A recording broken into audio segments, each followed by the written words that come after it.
Military stories from a PFC. I was a private first class. PFC. The lowest of rank. I worked as an aerial film processor. Every morning we had to line up for inspection where the duty staff sergeant would make sure our boots were shined, uniform was starched and pressed, and our hair was regulation. I got sick and tired of shining my boots all the time, so I got a pair of Flightline boot issued to me. Flightline boots are not allowed to have shoe polish on them because of the close proximity to liquid oxygen and the danger that could cause. So, there I am in line with my scuffed up unpolished Flightline boots, and the sergeant goes ballistic on me about how I need to go back to the barracks and shine my boots. Out of my back pocket I pulled a copy of the regulation stating that Flightline boots were not allowed to have polish on them. Now, I did not work on the Flightline, but my military occupational specialty, MOS, specified that I was qualified to work on the Flightline, and as such I was authorized to wear Flightline boot. Needless to say, my rise in rank was very slow. You should have been promoted through the ranks for your enterprise. PFC is not the lowest rank. Private is. When I was in the service we had the uniform of the day.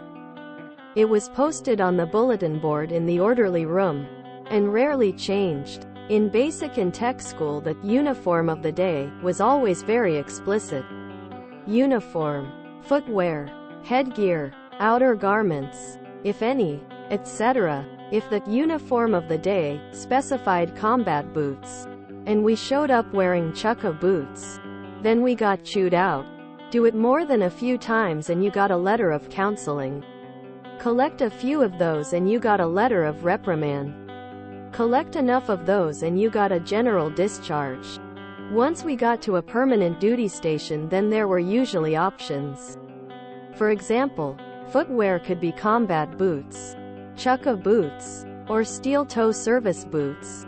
We were expected to wear clean uniforms, but they didn't have to be starched anymore like they did in basic and tech school.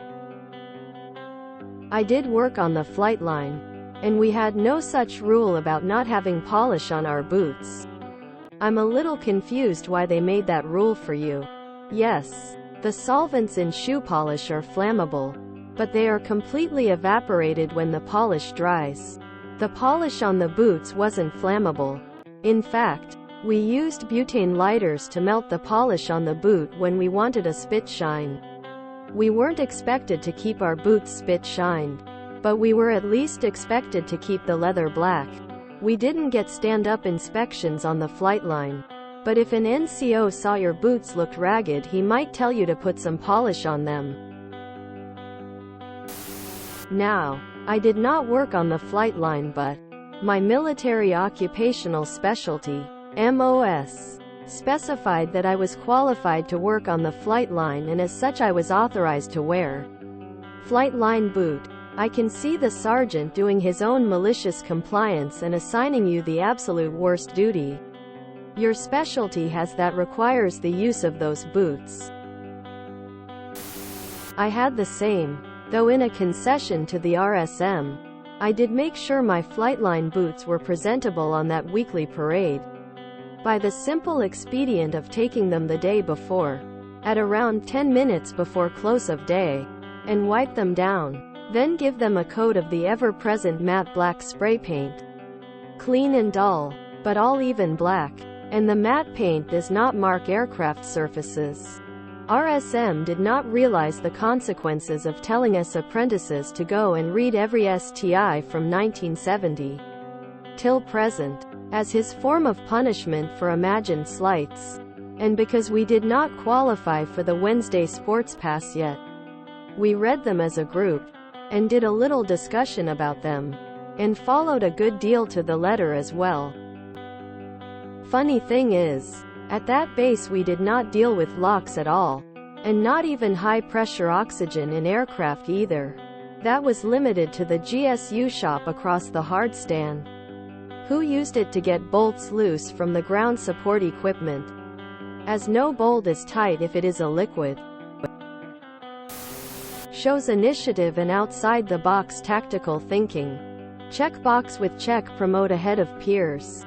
You should post this and other stories to our military stories. You'd be welcomed gladly. That's the most office pogue thing I've ever heard. When I was a PFC in the 80s, I got some $200 logging boots with a stacked heel. Great for the woods and cold winters in West Germany. Dyed them black and shined them up. Rank and file hated it. Top called them my hoe boots, always said to get rid of them. I used the old show me the regulations. Well, I knew that they were against the regulations for our battalion, but no one ever pushed it. I wore them in the field every winter. Private First Class. PFC. The lowest of rank. Not quite. There are 2 ranks below this. Military Occupational Specialty. MOS. Mind if I inquire? Just curious.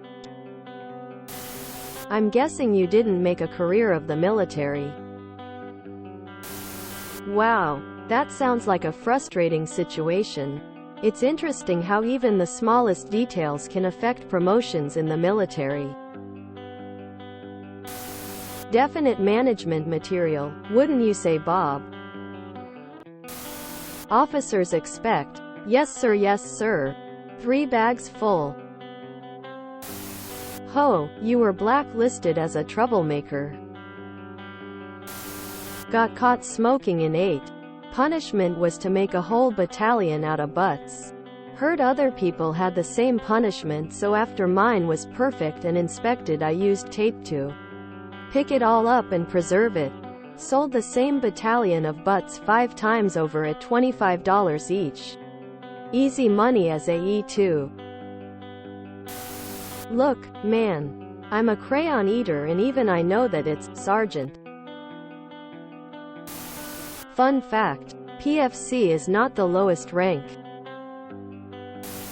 If you enjoyed this video, please check out our playlists full of similar content. Epic Eracast is like doom scrolling for your ears. Please like, share, and subscribe.